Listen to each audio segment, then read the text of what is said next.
ये डिक्टेशन पहले मैं 140 की स्पीड से बोलूँगा, उसके बाद यही मैटर मैं 160 की स्पीड से बोलूँगा। तो रेडी हो जाइए। डिक्टेशन स्टार्ट होगी 2 सेकंड बाद। स्टार्ट। हमारे यहाँ अशांति क्यों होती रहती है? इसलिए नहीं कि पुलिस वालों की संख्या बहुत कम है। अशांति इसलिए होती रहती है कि समाज में ऊंच नीच और लोग अनुभव करते हैं कि उन्हें न्याय नहीं मिल रहा है। कानून और व्यवस्था की समस्या केवल भारत में ही नहीं, मैं आपसे अमेरिका की ओर देखने को कहूँगी। मैं कहूँगी कि आप अन्य अनेक विकसित देशों की ओर निगाह डालें, जहाँ न पैसे की कमी है, न रोजगार की, न दुनिया के सुख सुविधाओं की। मैं आपको विश्वास दिला सकती हूँ कि एक अकेली स्त्री जितने सुरक्षित भाव से कोलकाता या दिल्ली की सड़कों से गुजर जाती है, उतनी उन देशों के अनेक शहरों से नहीं गुजर सकती। गुजरात को क्या सहायता दी गई है? क्या आपके इसके आंकड़े देखने का कष्ट किया है? मैं यहाँ कागज पत्र लेकर नहीं आई हूँ, लेकिन मैं कह सकती हूँ कि गुजरात को भारत के कई राज्यों की अपेक्षा अधिक सहायता मिली है। आपने एक या दो विशेष परियोजनाओं की चर्चा की है। प्रत्येक परियोजना पर उसकी आवश्यकता के अनुसार विचार किया जा सकता है और आवश्यकता का यह अभिप्राय नहीं है कि अमुक फर्म या व्यवसाय घरे को क्या मिलता है।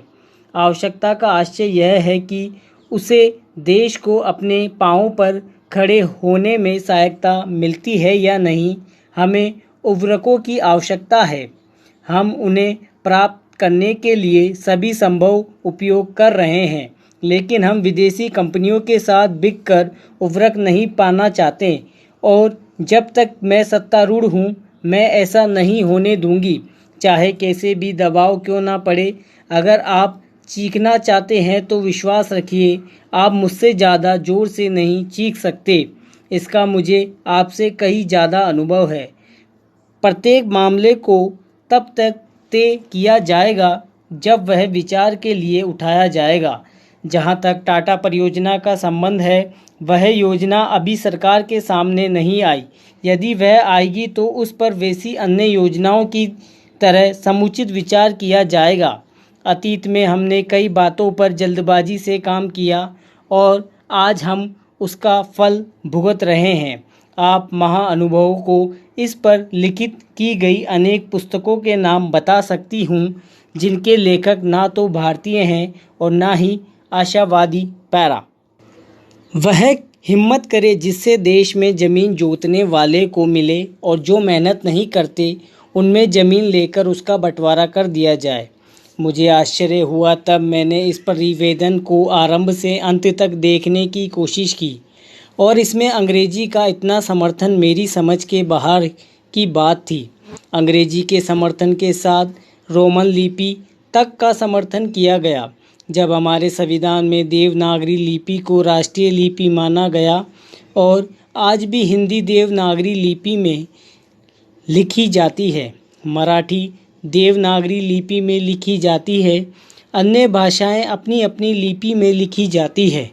रोमन लिपि के लिए इस आयोग की रिपोर्ट में किस प्रकार कहा गया है, रोमन लिपि की बात कैसे इसमें आई, यह मैं कम से कम नहीं समझ पाया। पर एक बात देखने योग्य है कि अंग्रेजी का इतना समर्थन होने के बाद भी कई विदेशी विशेषज्ञ इस सदन के सदस्य होने पर भी अंत में उन्हें भी मानना पड़ा कि शिक्षा का माध्यम प्रादेशिक भाषाएं होगी। आयोग का यह भी मानना पड़ा कि अंग्रेजी के माध्यम रहने से देश की हानि हो रही है और संसार के किसी भी देश में ऐसी स्थिति नहीं है। आयोग स्वयं इस बात को स्वीकार करता है कि इस प्रकार विदेशी भाषा के माध्यम से हमारे देश की कितनी हानि हो रही है। मैं त्रिसूत्री भाषा फॉर्मूले का समर्थक हूँ। हिंदी साहित्य सम्मेलन, जो हिंदी की सर्वमान्य संस्था है जिसका इस समय मैं अध्यक्ष हूँ, उस सम्मेलन ने भी त्रिभाषा फॉर्मूले को स्वीकार किया है।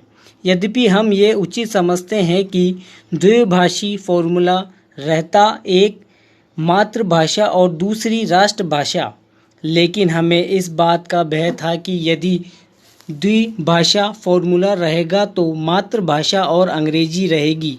इसलिए हमें विवश होकर प्रेम से नहीं, उत्साह से नहीं, बल्कि लाचार होकर त्रिभाषा फॉर्मूला स्वीकार किया कि मातृभाषा रहे, हिंदी रहे और तीसरी भाषा अंग्रेजी या दूसरी भाषा रह सकती है। कहा जा सकता है कि हमारे यहाँ अभी स्नातकोत्तर पढ़ाई के लिए पर्याप्त साहित्य नहीं है। बड़ी गलत बात है। यह अभी सरकार के द्वारा ही कुछ महीने पहले यहाँ पर एक प्रदर्शनी हुई थी। इस प्रदर्शनी से यह बात स्पष्ट है कि हमारे यहाँ पर वैज्ञानिक और शास्त्रीय विषयों पर भी कम से कम हिंदी में पर्याप्त पुस्तकें हैं। पैरा। मैं आशा करता हूँ कि इस सदन के लिए यह अंतिम अवसर होगा जबकि इस संविधान में इस आधार पर यह संशोधन करने का अवसर आया है। इसलिए मैं आशा करता हूँ कि इसकी जड़ में जाने के लिए हमें सदन को और सरकार को एक हिम्मत होगी। हिम्मत की बात मैं इसलिए कह रहा हूँ कि हम में से अधिकांश लोग इसी समाज में आते हैं और हम जानते हैं कि अनेक हाथ में संपत्ति है, उनके द्वारा यह अछूत और छूत का रोग फैला हुआ है। यह वर्णाश्रम धर्म नहीं है, हमारे यहाँ धनाश्रम धर्म है, संपत्ति पर आधारित है। और इसके लिए मैं इतनी ही आशा कर लेता हूँ कि आज अभी जो देश के विभिन्न भागों में ज़मीन कुछ हाथों में केंद्रित है, जब तक ज़मीन एकाधिकार को हम नहीं तोड़ सकते हैं, जो कुछ लोग सैकड़ों और हजारों एकड़ रखे हुए हैं, जिनमें अधिकांश सदस्य भी एक सदन में सम्मिलित हैं, तब तक ये समस्या हल नहीं होगी। इसलिए मैं यह कह रहा हूँ कि सदन को भी हिम्मत होगी कि आज जिस तरह से हमने लगभग एक मत से इसको स्वीकार किया है, भूमि सुधार का प्रश्न जिसकी चर्चा उठी है और हम उठाएंगे कि जो जोतने वाला है, जो खेत पर मेहनत करता है, जिसमें 100% हरिजन तो है ही, आदिवासी भी हैं, तो जो मेहनत करता है ज़मीन पर उसका अधिकार होगा। सदन को यह हिम्मत होगी कि वह इस चीज़ को करे। मैं आशा करता हूँ कि नहीं होगी, तो मैं समझता हूँ कि यह हमारे लिए एक धोखा सल होगा। यही आग्रह मैं सभी लोगों से करता हूँ। भूमि के प्रश्न को सुधारे बिना छुआछूत की बीमारी दूर नहीं होगी। यह राष्ट्रीय उत्थान होने वाला है। मैं चाहता हूँ कि वह शांति से हो, इसलिए मैं आग्रह कर रहा हूँ कि तो नहीं अशांति फूटेगी, लेकिन हम चाहते हैं कि शांति से हो। इसलिए मैं फिर आग्रह कर रहा हूँ कि दल और पार्टी की दीवार तोड़कर हम इस प्रश्न को लें और केंद्र सरकार भी हिम्मत करे।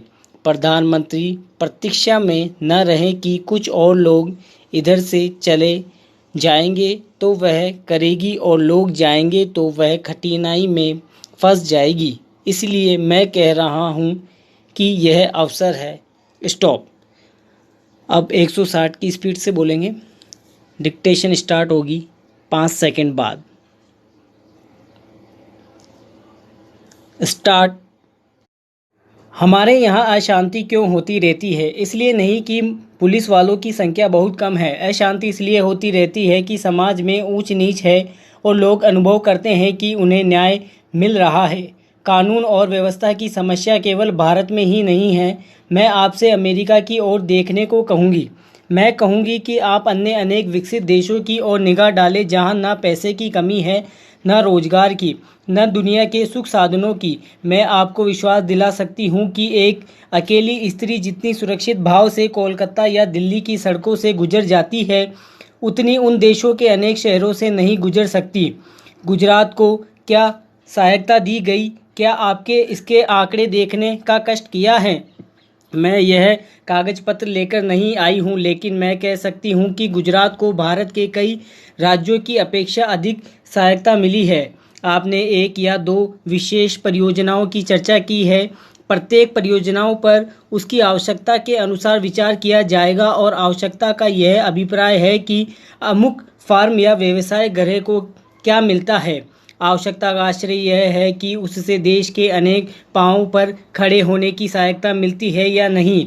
हमें उर्वरकों की आवश्यकता है, हमें उन्हें प्राप्त करने के लिए सभी संभव उपाय कर रहे हैं, लेकिन हम विदेशी कंपनियों के हाथ बिक कर उर्वरक नहीं पाना चाहते। और जब तक मैं सत्तारूढ़ हूँ, मैं ऐसा आशा नहीं होने दूंगी, चाहे कैसे भी दबाव क्यों ना पड़े। अगर आप चिल्लाना चाहते हैं तो विश्वास रखिए, आप मुझसे ज़्यादा ज़ोर से नहीं चिल्ला सकते हैं।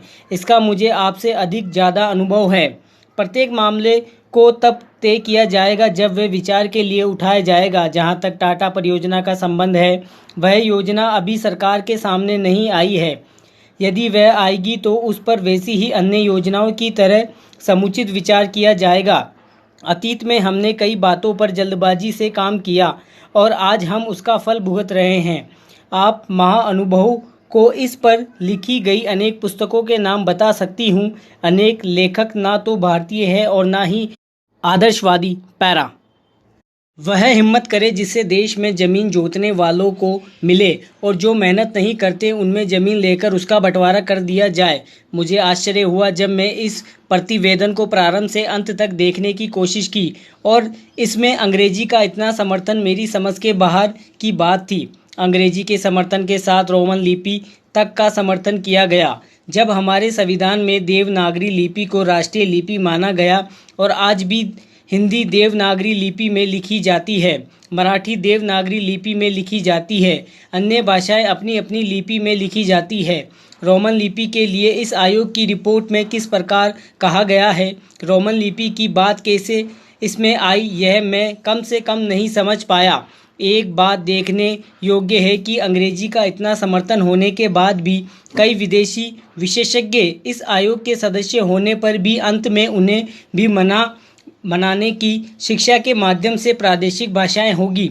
आयोग का यह भी मानना पड़ा कि अंग्रेजी के माध्यम से देश की हानि हो रही है और संसार के किसी भी देश में ऐसी स्थिति नहीं है। आयोग स्वयं इस बात को स्वीकार करता है कि इस प्रकार विदेशी भाषा के माध्यम से हमारे देश की कितनी हानि हो रही है। मैं त्रिसूत्री भाषा फॉर्मूले का समर्थक हूँ।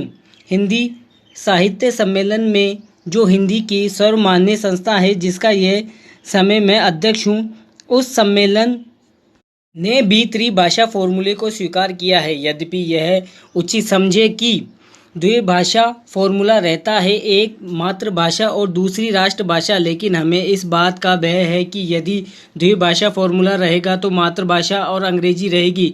इसलिए हमने विवश होकर, प्रेम से नहीं, उत्साह से नहीं, बल्कि लाचार होकर त्रिभाषा फॉर्मूला स्वीकार किया है। मातृभाषा रहे हिंदी रहे और तीसरी भाषा अंग्रेजी या कोई भी दूसरी भाषा रह सकती है। कहा जा सकता है कि हमारे यहाँ भी स्नातकोत्तर पढ़ाई के लिए पर्याप्त साहित्य नहीं है। बड़ी गलत बात है यह। अभी सरकार के द्वारा ही कुछ महीने पहले यहाँ पर एक प्रदर्शनी हुई।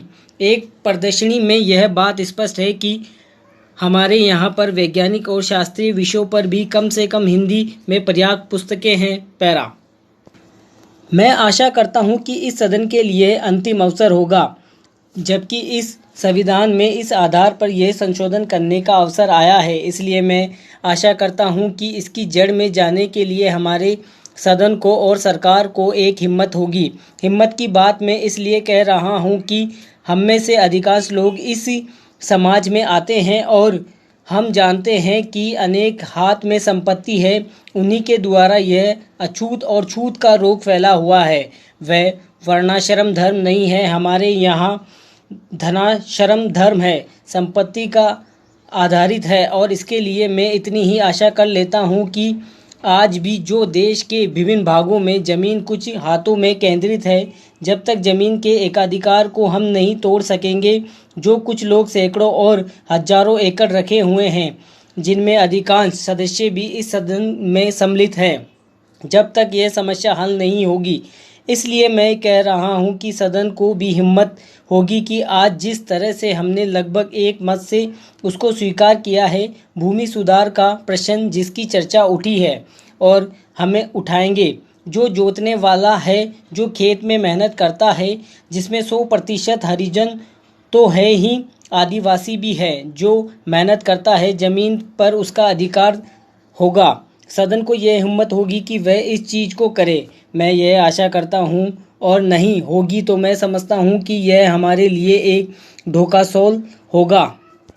यही आग्रह मैं सभी लोगों से करता हूँ कि भूमि के प्रश्न को सुधारे बिना नहीं होने वाला है और न ही राष्ट्रीय उत्थान होने वाला है। मैं चाहता हूं कि वह शांति से हो, इसलिए मैं यह आग्रह कर रहा हूं, नहीं तो अशांति फूटेगी।